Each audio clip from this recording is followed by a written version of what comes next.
Guys, sa mga nagtatanong doon sa resulta ng votes ko, yan po siya, 'di ba?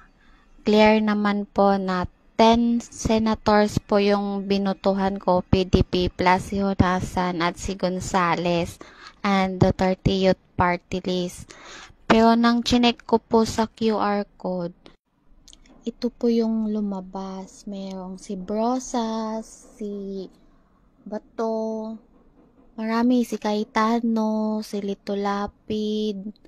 Yung mga hindi ko naboto ba, nagtataka ako, nagugulan ako, bakit ganyan? Andyan din si Rebella, si Binay. Ang dami nilang ang daming nakalagay dyan, kaya di namin naintindihan. Pero at least may proof kami na yan yung nangyayari. 'Di ba? Nandyan din si Rebella, may klaro naman yung mga boto ko, 10 senators ng PDP plus Honasan at Gonzales. Pero so far di ko nakita si Gonzales dyan sa QR code na yan.